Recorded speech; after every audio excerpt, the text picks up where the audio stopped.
Hi guys, welcome back to my channel. Today I'm going to be filming a ranking of all the most famous BookTok books. I think this template that's been made for this tier ranking is perhaps a little bit outdated. I'd say these are like the OG BookTok books from like 2020 to like 2022. This is just a template and I'll link it down below, but if you want another one then I might make my own. But we've got different categories, so we've got would sell my soul to experience this for the first time again. We've got just a load of exclamation marks. We've got it was enjoyable but forgettable.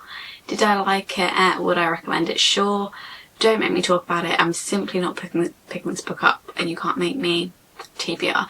I'm going to change this to like not bothered about reading. The first one we've got is My Dark Vanessa. Now, I never really heard that much about it when I was on BookTok. I don't know if I was just on the wrong side. I don't even really know what this one is. I have heard of it, but I don't really know anything about the book, what it's about or anything like that. Oh, I have actually seen it with this cover instead. Psychological fiction. I'm not like not bothered about reading it, but it's not on my radar at all, so I'm just going to put it on not bothered about reading, but if you can convince me to read it then I might. We got Verity by Colleen Hoover. I have read this one and I honestly do think it is really good. Thrillers is where Colleen Hoover thrives, and when she starts writing romances I feel like the tone is off because I feel like she should just stick to writing thrillers. I wouldn't even say it was forgettable. I quite enjoyed it. We've got The Deal. I'm not really bothered about reading this. I've never read it. Anything by Elle Kennedy, I'm not really bothered about it. I feel like maybe you need to read it when you're younger to have that nostalgic connection to it, because I don't know if it would be something that I enjoy now. Ugly Love by Colleen Hoover. I have read this one. See, I think if this book wasn't a romance, more of like a mystery, it would have been good because it has that like mystery element, like you don't know what went on with his previous partner. I think I enjoyed it when I read it, but I was about 17, 18. I wouldn't recommend it, so I'm going to put it in Don't Make Me Talk About It. Then we've got Twisted Love. I've never read this and I'm not really interested in reading it. I've heard very mixed reviews about Anna Huang's books. And then we've got November 9th by Colleen Hoover. I haven't read this one, but I have heard a lot about the plot and I feel like I have basically read it with how much I've heard from it. But yeah, I'm not bothered about reading that one. This one is From Luke with Love, and this one was definitely making the rounds on BookTok back in the day, but yeah, Mariana Zapata's books are very known for being very slow burn. They're quite long and they're quite slow burn romances, and honestly, romances, when they're over a certain amount of pages, I do kind of get bored with them, and I know that it's like such a slow burn that you probably wouldn't, but I'm just not really bothered about reading them. They're also like sports romances, and I'm not a massive sports romance girl, but again, convince me. I'll put Colty there as well. Then we've got Tessa Bailey book. Again, Tessa Bailey was like had BookTok in a chokehold in like 2022, but I have never read one of her books. I again heard mixed reviews. I've heard that they're really quite spicy, and honestly that's not really what I look for in a romance book. Like I don't mind spice, but I'm not searching it out, so I'm not really bothered about reading her book. Beach Read. Now this book is my favourite book in the world. I've literally got the special edition up here. I've actually just seen that Emily Henry's coming out with a UK like special edition. I somehow got that one on Amazon. Like as soon as it was announced I went on Amazon and they had it on there and I ordered it, and then they literally took it off Amazon and it wasn't available to order anymore, and then it showed up like 4 months late. I thought I'd been scammed. I thought it was never coming. My favourite book in the world. I would sell my soul to experience it for the first time again, and I am actually really sad that I never can. But yeah, not only is that my favourite Emily Henry book or like my favourite romance, it's just my favourite book of all time. And I connect so much to January. I've literally got like a necklace that my friend got me. It's like a little locket book. Oh, I was showing you the wrong side. Cool. Little locket thing. Ignore my nails as well. I'm in the like phase before you go on holiday. Everything looks really bad before you then get it to look nice before holiday. So my eyebrows are not plucked. My nails are grown out and chipped. My camera's working overtime to try and focus on that. Okay, this is my favourite quote from the book. It says, "I don't need snowflakes as long as there's January."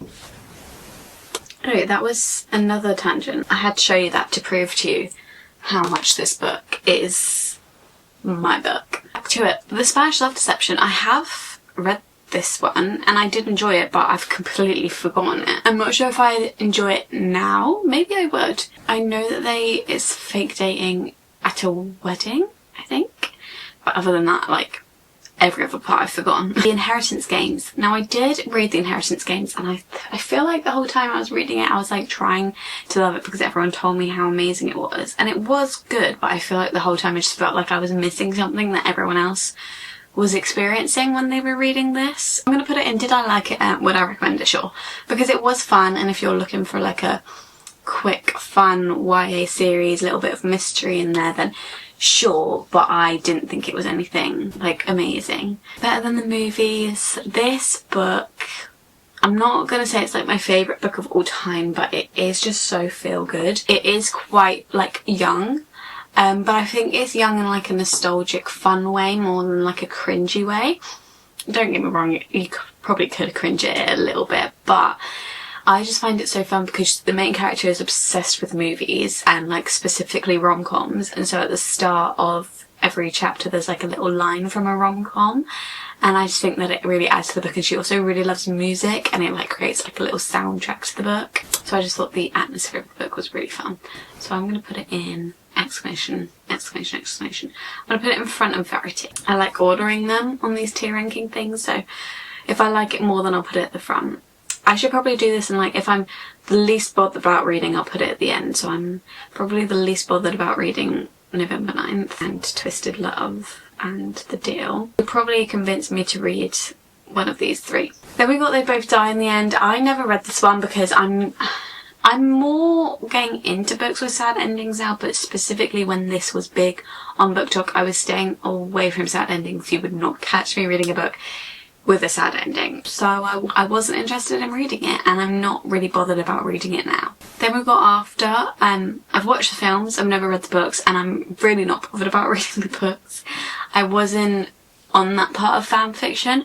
My Wattpad fan fiction was not Harry Styles, it was more the Vamps. I was much more of a Vamps girl than I was One Direction girl. I love One Direction, they have some absolute bangers. I don't think it would bring any nostalgia out. Then we've got The Midnight Library. I could be convinced to read it, but I feel like I just know what happens, and I know what the point of the book is, and I know a lot about the book, so I just feel like there's not much point in reading it, because I hear people say like the message behind the book is amazing but the story isn't the most interesting, and I'm like, well, I already know what the message behind the book is gonna be because I've heard so much about the book, so I just don't feel like there's any point in me reading it. I feel like you could convince me to read it. We've got Daisy Jones and the Six. I absolutely love this book. I think I would sell my soul to experience it for the first time again. It's just such a different book. Kickstarted me getting into more of a general fiction rather than just purely romance. People When We're on Vacation. I love this book. Again, it's Emily Henry. It's obviously going to be a 5-star. I'm not sure I would sell my soul to experience it for the first time. It's the first Emily Henry book I read, I think. Did definitely kickstart my Emily Henry obsession. Malibu Rising. I did love this one as well. Where would I put it? I will put it here. I did really enjoy it, but probably at the bottom of my Taylor Jenkins Reads her celebrity series ranking. If you're looking for drama and gossip, that is the book to go for. We're Liars. I've never read this one. I could be convinced to read it, but I just feel like it's been too long now. I could be convinced. Then we've got Funny You Should Ask. I did read this one, but I've completely forgotten everything about it. I'm going to put enjoyable but forgettable, but I also don't know if I could recommend it. That's how much I've forgotten it. Every Last Word. I feel like I've only seen this book a few times. I don't really know what it's about. Clearly wasn't on my side of BookTok. Definitely be convinced to read it because I have no clue what it is. Obviously I've read Shatter Me. I would say exclamation, exclamation, exclamation. I do enjoy the Shatter Me series, and I do love the Shatter Me series, and it's very nostalgic. I can read it, admit that it's not the most amazing fantasy series in the world. It's not written in the most amazing way. There are definitely things that could be improved, but it is just very fun and nostalgic to me. Then we've got Thousand Boy Kisses. I've never read this one. I'm pretty sure it's got a sad ending, so that tells you why I never read it.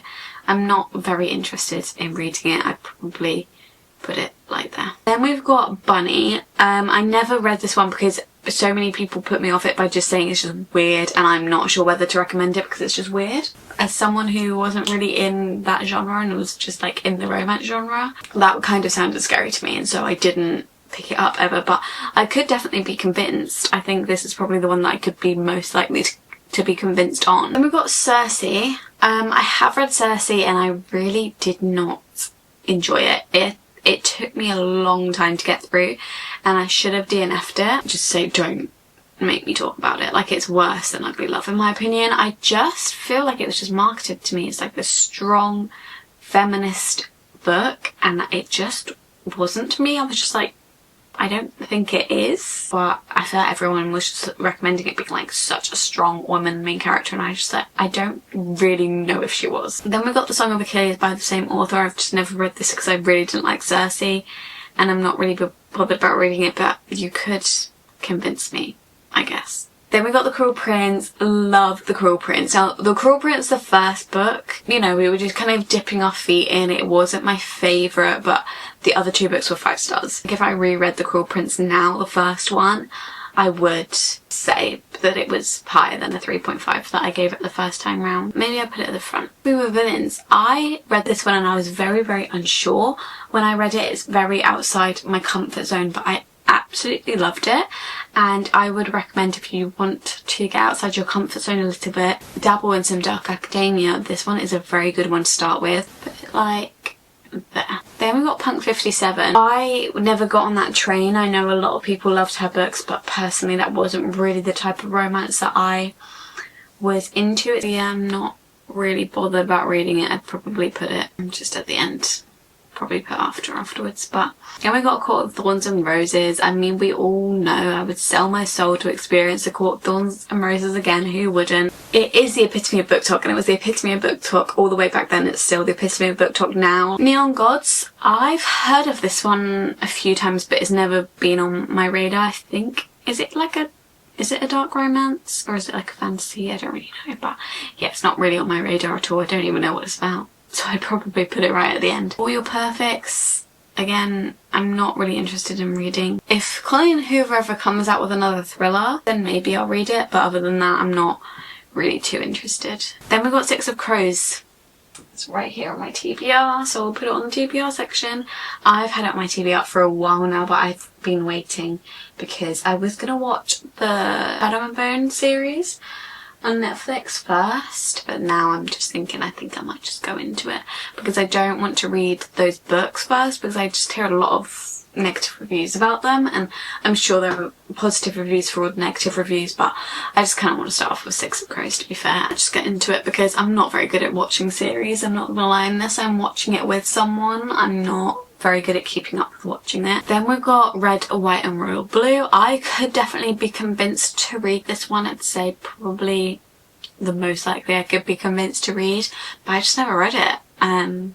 It was always like on my radar, but I read another one from this author, One Last Stop, and it wasn't my favourite. I did enjoy it in parts, but then in other parts it wasn't my favourite. So I just never picked it up, but I could definitely be convinced to read it because it wasn't like I absolutely hated One Last Stop, it just wasn't my favourite. Then we've got A Little Life. Again, I could be convinced to read it. My boyfriend's always trying to convince me to read it, but then you just get people say like it's so sad and it's like trauma dumping, and I'm just like, I don't really know if I want to read that. But again, I could quite likely be convinced to read it. I'd probably put it there. Then we've got You've Reached Sam. I'm pretty sure this is a sad one as well, so that's probably why I never picked it up. I probably could be convinced to read it, but I don't know because I just know it's going to be sad. A Touch of Darkness. I have heard of this one. I don't really know what it is. Let me look it up. Fantasy series, but it's vampires. I'm not the most into vampire fantasies, so yeah, it's not really on my radar, but again, I could very well be convinced to read it. Dance of Thieves. Oh, this is one of my favourite fantasy books of all time, and the second one as well. I absolutely love it. I would definitely sell my soul to reread it again. Then we have Every Summer After by Carly Fortune. I did read this one and I did like it, but isn't this the one that's got that weird little moment in it, that weird little thing that happens in it, and it's a bit like icky? So I'd say, did I like it? Yeah. Would I recommend it? Sure. The Silent Patient. I've not read this one, but I can't remember the ending, but I know once I start reading it I will remember what the ending is, because just everyone I know has read it. Just heard like snippets of conversation here and here and here, and then people like saying things and being like, spoiled it, and I'm like, yeah, I definitely know what happens. Like once I start reading it I would definitely know the ending, so I'm not really too bothered about reading it, but I have heard it is amazing, so I could be convinced to just read it anyway. Normal People, love. I think I'd sell my soul to watch it for the first time. Would I sell my soul to read it for the first time? Yeah, I feel like I would, but I'll put it at the end. Fine Print, I've heard very mixed reviews, and I have read one other Lauren Asher book and I really didn't enjoy it, so I definitely put this one like here. Book Lovers by Emily Henry, love this one. I'd put it just above People Went on Vacation. I just love all Emily Henry's books. I think this one is second or third. It's Beach Read and then either Book Lovers or Funny Story. I don't know which one my favourite between those two. Then we got Conversations with Friends. I have read it. Did I like it?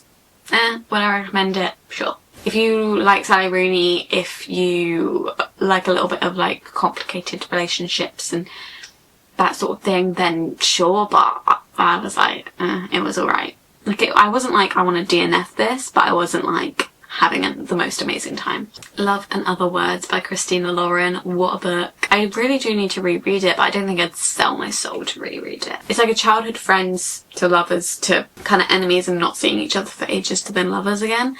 And it's got the dual timeline, and I really enjoyed it. And we've got The Honeymooners by Christina Lauren as well. It was enjoyable, but yeah, pretty forgettable. I don't really remember much about it. We've got The Invisible Life of Addie LaRue. I was actually so late to the party because I literally only read this like this year, but I really enjoyed it. I'd probably put it in the exclamation category. I really enjoyed it. It is a little bit repetitive at points because she basically just goes through her whole life not being remembered. I did really like the messaging behind it, and it was a fun story. It ends with us. When you're younger, you just kind of read a romance and you're like, oh yeah.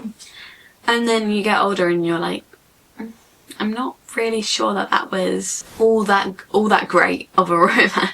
Reminds of Him by Colin Hoover. We've had this discussion. Like, I'm not really that interested. Sweetest Oblivion? I think I've heard of it. I don't know what it is. I'm not very interested in reading it. The Love Hypothesis by Ali Hazelwood. This is the actually no, I've read 1.5 Ali Hazelwoods. I'm actually in the middle of an audiobook. We put it like at the end here. It's pretty good. To Love, Jason Thorne. I have heard of this one. I've never really had the thought of reading it. Again, you could convince me to read it. The Girl's Guide to Murder. I think I would sell my soul to read it for the first time again. It was just such a great time, and I'm actually really jealous of people that haven't read it. It's just such a fun little YA mystery series, and I don't think I've ever read books faster than that series. Then we've got The Hating Game. I have read it, and I think at the time I gave it 5 stars. Again, it's just one I look back on and I'm like, I wouldn't give that 5 stars now. Like, there's so many things I'm just like, that is actually a bit weird. Like, I feel like some of the things that he did, it was a little bit stalkerish. It's like, oh, he's so obsessed with her. I feel like some of the things he does, it does go over the line, and I feel like if I read it now I'd be a bit scared. Heartstopper, I've never read it, but I'm not that interested in like graphic novels. And Where the Crawdads Sing, I watched the film. It was a pretty good film. I honestly only watched it because Daisy Edgar-Jones was in it, and I absolutely love Daisy Edgar-Jones. Would I read the book? I don't know. I could be convinced again. Then we got The Seven Husbands of Evelyn Hugo. Loved this one. I wouldn't sell my soul to read it again because it actually wasn't my favourite one. And we've got The Atlas Six. Have I only read one of Olivia Blake's books? I might have only read one. I've read Alone with You in the Ether, and it was like a 3-star book. I didn't hate it, but it wasn't my favourite.